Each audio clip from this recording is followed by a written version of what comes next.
আসসালামু আলাইকুম। কেমন আছেন সবাই? আশা করি সকলে অনেক ভালো আছেন। তো আজকের ভিডিওতে আমরা নির্বাচন দল ও দল গঠন সম্পর্কে জানবো এবং তোমাদেরকেও জানাবো। তো চলো বেশি কথা না বাড়িয়ে আজকের ভিডিওটি শুরু করা যাক। ১৯৭৬ সালে কিছু শর্ত সাপেক্ষে রাজনৈতিক দলকে ঘরোয়া রাজনীতি করার অনুমতি দেওয়া হয়। ১৯৭৭ সালের ৩০শে মে জিয়াউর রহমান তার ক্ষমতা বৈধকরণের লক্ষ্যে হ্যাঁ-না ভোটের আয়োজন করে। এরপর তিনি নিজস্ব পরিকল্পনা মতো বিভিন্ন দেশ থেকে নেতা-কর্মীদের নিয়ে জাতীয়বাদের ও গণতান্ত্রিক দল জাগ দল গঠন করেন। এ সময়ে রাজনৈতিক দাঙ্গা গঠনের কাজ চলে। পরিশেষে চাপের মধ্যে ১৯৭৮ সালের ৩ জুন এদেশে প্রশাসনমূলক রাজনৈতিক নির্বাচন অনুষ্ঠিত হয়।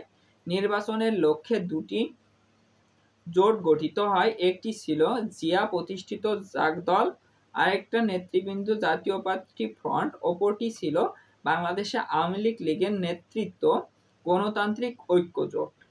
জিয়া ছিলেন জাতীয়বাদী ফ্রন্টের প্রার্থী, মুক্তিযুদ্ধের প্রধান সেনাপতি এমএসজি উসমানী ছিলেন গণতান্ত্রিক ঐক্য জোটের প্রার্থী। কারচুপির এ নির্বাচনে জিয়াউর রহমানকে সহজে বিজয় অর্জন করে। সামরিক অধিবেশনে অনুষ্ঠিত এসব নির্বাচনের প্রধান শাসকের ইশারায় বাস্তবায়নে গঠিত হয়। ১৯৭৮ সালে ১ সেপ্টেম্বর জিয়াউর রহমান ইতিপূর্বে গঠিত জাগ দল বিলুপ্ত ঘোষণা করে বাংলাদেশের রাজনৈতিক দল বিএনপি গঠন করেন এবং আনুষ্ঠানিকভাবে বিএনপির নেতৃত্ব গঠন করেন। ১৯৬৯ সালে ১৮ ফেব্রুয়ারি দ্বিতীয় জাতীয় সংসদ নির্বাচন অনুষ্ঠিত হয়। নির্বাচনে ২০৭টি আসন পেয়ে বিএনপি জয়লাভ করে।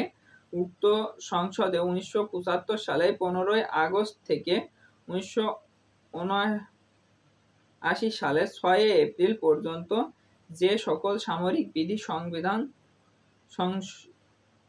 সংশ্লেষণ সহ বিভিন্ন আদেশ জারি করা হয়। তো এই ছিল আমাদের আজকের ভিডিওটি কেমন লাগছে অবশ্যই কমেন্ট বক্সে জানাবেন। ভালো লাগলে একটা লাইক দিবেন, আর আপনি যদি আমার চ্যানেলে নতুন দর্শক হয়ে থাকেন তাহলে চ্যানেলটি অবশ্যই সাবস্ক্রাইব করবেন। ধন্যবাদ।